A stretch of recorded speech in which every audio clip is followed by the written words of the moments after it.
An Introduction to Glean Herleikson. A quick, simplified explanation of how our candidates are qualified for equal consideration at Virginia's Electoral College. 1.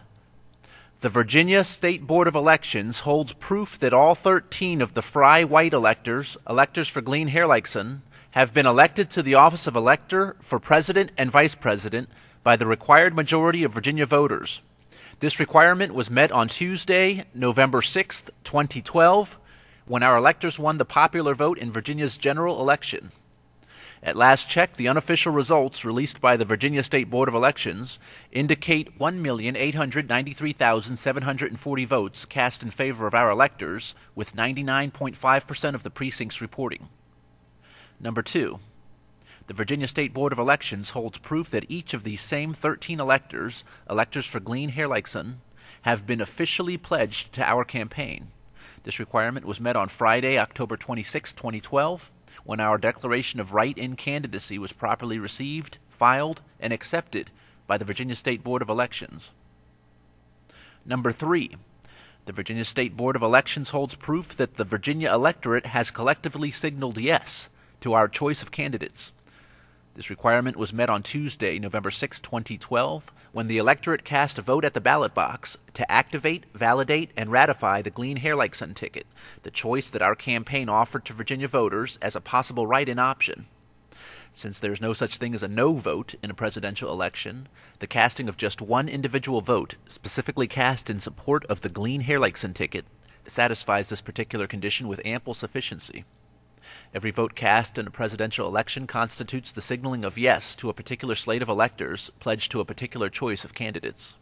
And so whether it is the vote of 1 million men or the vote of just one courageous soul, on the whole, both votes carry the same weight in terms of satisfying this particular requirement. Because this three-way match has been met, and with ample sufficiency, our candidates are now lawfully qualified to receive equal consideration at Virginia's Electoral College. In other words, the Frye white electors are now enabled to do what the Founding Fathers had intended. Rather than being limited by the constraints instituted by the political parties, these 13 electors now have the flexibility to accomplish what the position was actually meant to accomplish. They now have the ability to carefully weigh the options and, as it would be hoped, according to God's enabling grace, render the best choice for Virginia.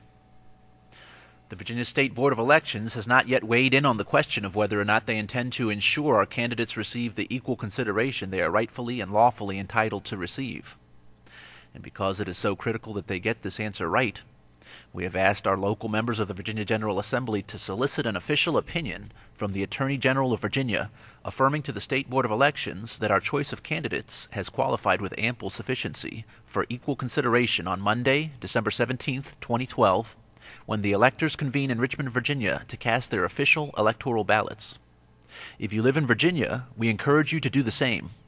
Contact your local members of the Virginia General Assembly and ask them to request an official opinion from the Attorney General Ken Cuccinelli affirming the legitimacy of our campaign.